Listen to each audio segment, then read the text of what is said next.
I'm sure you've all been there.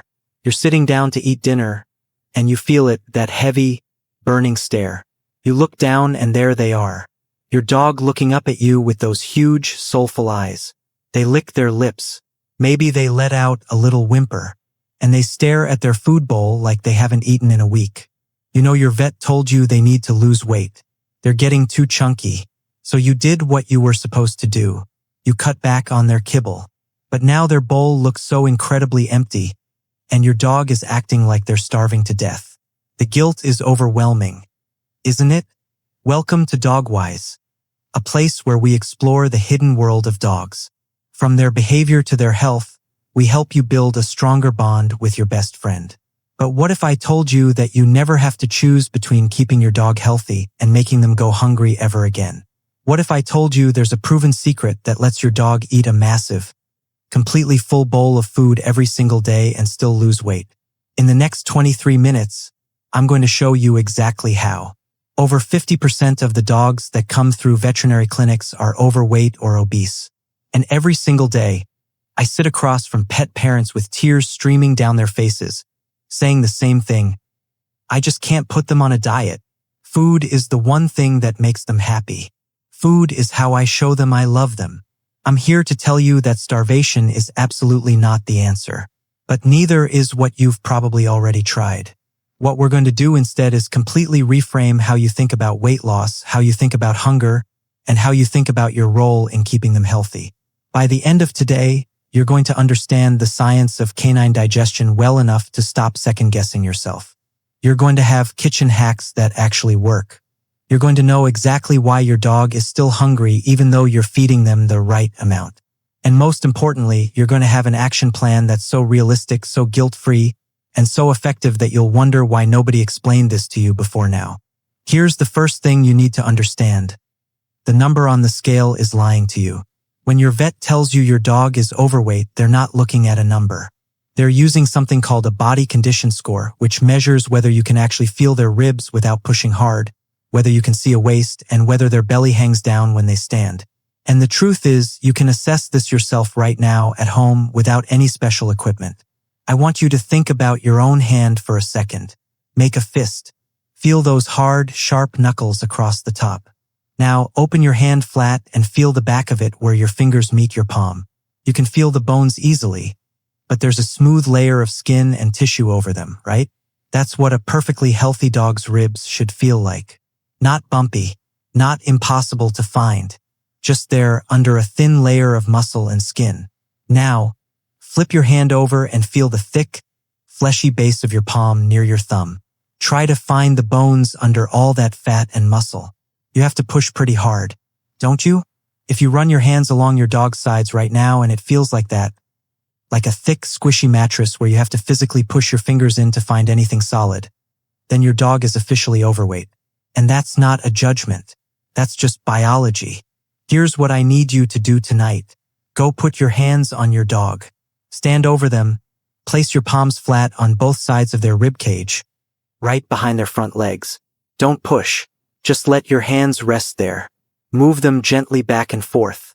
What does it feel like? Is it closer to the knuckles, the back of the hand, or that thick base of your palm? That feeling is your baseline. That's what we're working with. Because here's the thing nobody tells you. Different dogs carry weight completely differently. A thick-coated dog can hide 15 pounds of fat under all that fur. A lean, muscular breed might look perfect at a weight that would be dangerously heavy for a smaller dog. The scale is worthless. Your hands? Your hands are a diagnostic tool that vets have used for decades because they actually work. We need to talk about something that most people don't want to hear, but I need you to hear it anyway.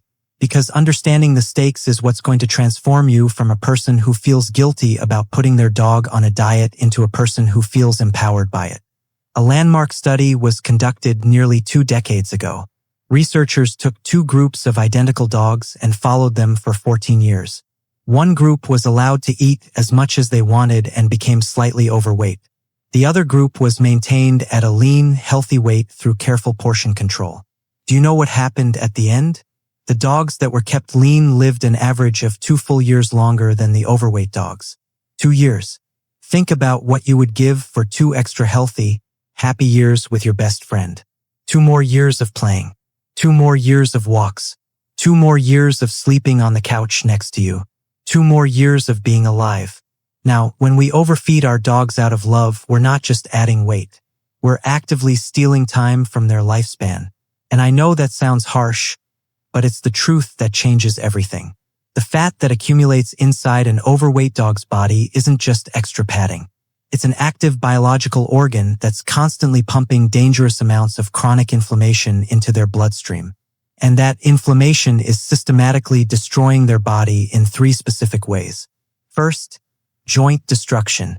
Every single time an overweight dog jumps off the couch or sprints for a ball, all of that excess weight crashes downward onto their knees and hips. This is the primary reason we see so many dogs suffering from CCL tears. That's the canine equivalent of an ACL injury in humans. One moment they're running. The next moment they're limping. The next moment they're facing a surgery that costs thousands of dollars and leaves them with lifelong arthritis. I perform these surgeries constantly, and in most cases, the injury was completely preventable. Second, oxygen starvation. Fat doesn't just sit on the outside of a dog's body. It wraps around their internal organs. Heavy fat deposits around the lungs and trachea mean your dog literally has to work harder to breathe. This is why overweight dogs pant constantly, why they collapse after short walks, why they can't handle the summer heat. They're suffocating from the inside. Third, systemic inflammation and disease. Fat cells are biologically active. They release pro-inflammatory hormones called cytokines into the bloodstream 24 hours a day. Over time, this chronic inflammation creates an environment that feeds cancer cells, triggers diabetes, stresses the liver and kidneys, and accelerates aging. Your dog's entire body is working against itself. And here's what breaks my heart. Most of the time, this is completely preventable. Your dog didn't choose to get fat. They don't have opposable thumbs. They can't open the refrigerator. They eat exactly what we put in their bowl. Every single pound of extra weight on your dog's body is a direct result of a choice we made, which means the solution is also in our hands. So when I'm asking you to help your dog lose weight, I'm not asking you to deprive them. I'm asking you to save their life. I'm asking you to buy them 2 extra years. I'm asking you to protect their joints, their heart, their ability to breathe, and their chance at avoiding cancer and diabetes. That's not starvation. That's love in its most powerful form. Now that you understand the stakes, let me explain why traditional dieting doesn't work for dogs. Because once you understand the biology, everything changes. Inside your dog's stomach are millions of microscopic sensors called stretch receptors. When your dog eats a meal, the food physically expands their stomach walls. When the stomach stretches far enough, those receptors fire off a signal to their brain that says, "Okay, the stomach is full. I'm satisfied. You can stop begging now." This is critical. Your dog's sense of fullness isn't about calories. It's about physical volume. Now, here's the problem with commercial dry dog kibble. During manufacturing, almost all of the water is removed. It's compressed. It's calorie-dense. A cup of kibble contains an insane amount of calories packed into a tiny amount of physical space. So when you cut your dog's kibble in half to help them lose weight, you're left with this situation. A tiny amount of food sits alone in a huge bowl. Your dog eats it in 30 seconds. Their stomach is barely stretched at all. The stretch receptors don't fire. Their brain never gets the signal that they're full. And biologically, genuinely, they're still hungry. This is why so many dog owners tell me they've tried cutting back kibble and it made everything worse. The dog is more miserable, more aggressive about food, more prone to stealing from the table, more desperate, more difficult to manage. You're not seeing behavioral problems. You're seeing a genuinely hungry dog whose stomach never got the signal to turn off. But here's where everything changes. What if I told you that you could reduce your dog's kibble by only 10 to 15%, barely noticeable, and then make up that lost volume with something that's 90% water and packed with fiber? Something that costs almost nothing that your dog will actually eat, and that will physically stretch their stomach and turn off their hunger signals completely? That something is the green bean hack. And it's so simple that most people assume vets are already telling everyone about it. But they're not. Go to the grocery store and buy a bag of frozen plain cut green beans. Make absolutely sure there's no added salt, no garlic, no onions. Just plain green beans. A massive handful of green beans, and I mean a genuinely large handful, contains less than 20 calories. But physically, it takes up enormous space inside your dog's stomach. You're going to thaw them, warm them slightly, and mix them right into your dog's reduced kibble. Watch what happens. Your dog's bowl suddenly looks like a feast. It looks abundant. It looks generous. Your dog will devour it in seconds. The green beans will hydrate inside their stomach and expand even more. The stretch receptors will absolutely fire. Your dog will walk away licking their lips, feeling like a king. And they'll have absolutely zero idea that you just saved them hundreds of calories. No whining, no desperation, no guilt. If your dog refuses green beans, and some do, we have a backup that's equally effective. Plain canned pumpkin puree. Not pumpkin pie filling, which is loaded with toxic sugar and spices. Just pure pumpkin. It's incredibly rich in soluble fiber that digests slowly and keeps your dog feeling full for hours. A large tablespoon mixed into their slightly reduced kibble does exactly what the green beans do. Same stretch, same fullness signal, same biological trick. You can also use chopped raw carrots, chunks of cucumber, or steamed broccoli florets. The key is finding something that's mostly water and fiber, something your individual dog will actually eat, and then committing to it. Consistency matters more than perfection here. Pick one, stick with it, and watch your dog maintain a full bowl while losing weight. But here's where most people mess up the diet completely. And this mistake is so common that I'd say it's the #1 reason dogs fail to lose weight even when their owners are doing everything else right. We're about to talk about something that nobody wants to hear because it means confronting how we show love to our dogs. But this is the secret that separates dogs that lose weight and keep it off from dogs that stay stuck. I want you to think about the tool you use every single morning to portion out your dog's food. What does it look like? If you're like 80% of dog owners, you're probably using a large plastic drinking cup. Maybe an old coffee mug. Maybe a giant gulp cup from a gas station. You reach in, you scoop a heaping mound of kibble, and you dump it into the bowl. And you tell me you're feeding your dog 2 cups a day. Here's the problem. A standard cup of dog food on the nutritional label strictly means 1 8-ounce leveled baking measuring cup. The kind you'd use to bake a cake. Leveled. Flat. Exact. But a 16-ounce plastic drinking cup filled to the brim? That's not 2 cups. That's closer to 3 or 4 cups. You're unknowingly doubling your dog's calorie intake. This measuring cup mistake alone is the #1 reason dogs become severely obese. It's not even a behavioral problem. It's just math that nobody explained to you. So here's what you're going to do tonight. Throw away whatever you're currently using and get an actual baking measuring cup. Use it every single time. No shortcuts. No guessing. But there's a second trap that's even more insidious. You flip over the bag of dog food and you read the feeding chart. You find your dog's current weight and it says to feed them 3 cups a day. So you do. And your dog still gets fat. Why? Because the feeding guidelines printed on the back of commercial dog food bags are deliberately calculated to be higher than what most dogs actually need. Here's the secret. Those guidelines are calibrated for intact, unspayed, unneutered, highly active working dogs. Why do dog food companies do this? Because if they tell you to feed your dog more food, you empty the bag faster. You go back to the store sooner. You buy another expensive bag of food. It's marketing disguised as nutrition advice. If your dog is spayed or neutered, and statistically yours probably is, their metabolism is significantly slower. They usually need about 20 to 25% less food than what the bag tells you. If your dog spends 80% of their time sleeping on the couch instead of working or running, they need even less. The bag is lying to you, not intentionally, but it's lying. Here's the rule that changes everything. Feed for the weight your dog should be, not the weight they currently are. If your dog weighs 40 pounds, but your vet says they should weigh 30 pounds, you read the feeding chart for a 30-pound dog. You feed the goal weight, and then you volume fill the rest of that bowl with green beans and pumpkin so they don't cry from hunger. That's the math that works.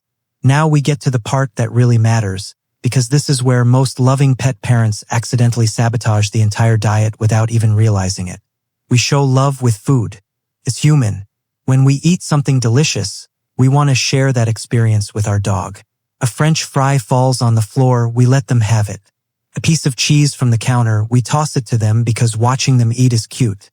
A big glob of peanut butter in a Kong. We fill it up because we think we're enriching their life. And I never want you to stop treating your dog. Treats are bonding. Treats are training. Treats are vital. But we have to understand how a dog's brain processes rewards compared to how our brains do. A dog's brain doesn't understand size or volume when it comes to food rewards. It only understands the event of receiving something. If you give a dog a piece of cheese the size of a die or a piece of cheese the size of an entire block, their brain registers exactly the same amount of joy. The dopamine spike is identical, but for their waistline, it makes a catastrophic difference. Let me tell you about peanut butter because this is probably one of the biggest hidden killers of weight loss in dogs. We love filling Kong toys with peanut butter. It's enriching, keeps them busy, feels like a generous gift. But peanut butter is extremely high in fat. A single large tablespoon of peanut butter contains roughly 100 calories. For a 20-pound dog, 100 calories represents almost 25% of their entire daily caloric needs. Giving a small dog 1 tablespoon of peanut butter is the biological equivalent of a human eating a double cheeseburger or 2 large slices of chocolate cake as an afternoon snack and then acting surprised when we don't lose weight. And then we're casually handing them other treats without tracking them. A crust of toast here, a bite of cheese there, a dental chew from the pet store that contains over 100 calories of pure starch and sugar. You're handing them a candy bar every single night and wondering why they're not losing weight. So here's how we fix it. First, we break treats into microscopic pieces. If you use soft training treats, break a single treat into 4 tiny pieces. You now have 4 separate joy events for your dog, for moments where their brain spikes dopamine, and you've used only a quarter of the calories. Second, we swap high-calorie human foods for high-value, incredibly low-calorie natural alternatives. A frozen blueberry. Dogs absolutely love the crunchy, cold texture. A thin slice of fresh apple with no seeds. A fresh slice of cucumber. A frozen baby carrot to chew on.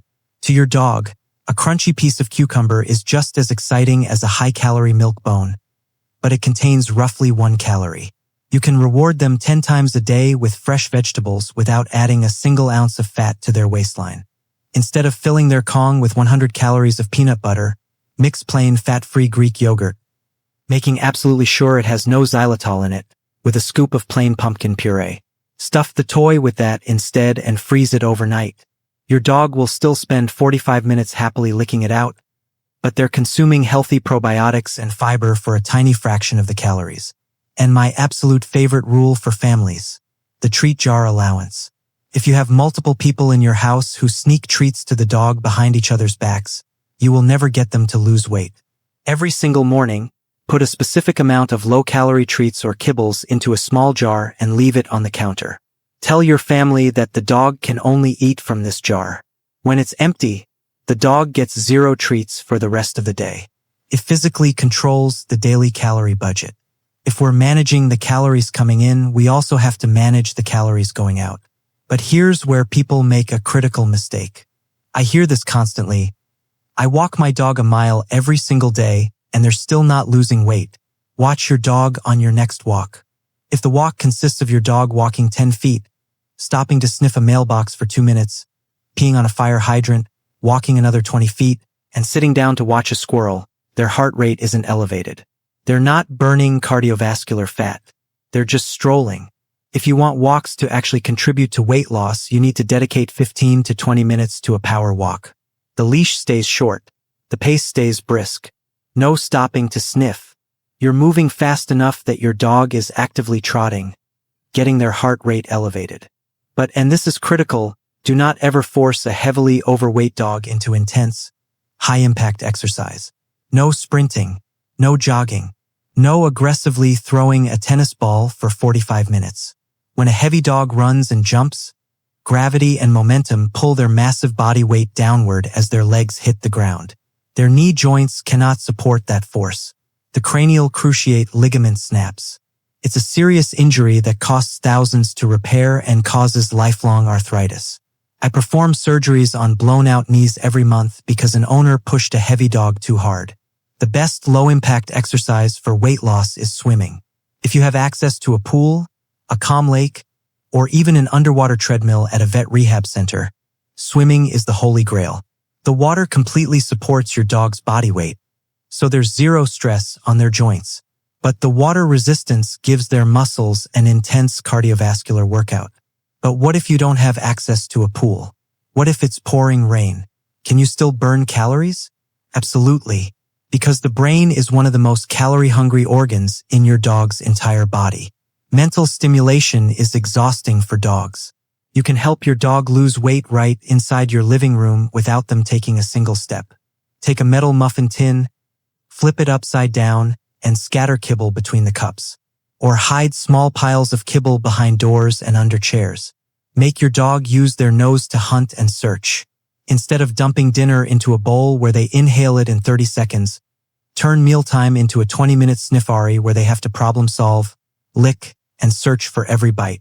This actually raises their heart rate, fatigues their central nervous system, prevents them from acting hungry an hour after eating, and puts zero pressure on their knees.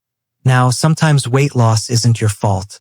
Sometimes you can cut food, switch to green beans, use a perfect measuring cup, add exercise, and the scale doesn't move.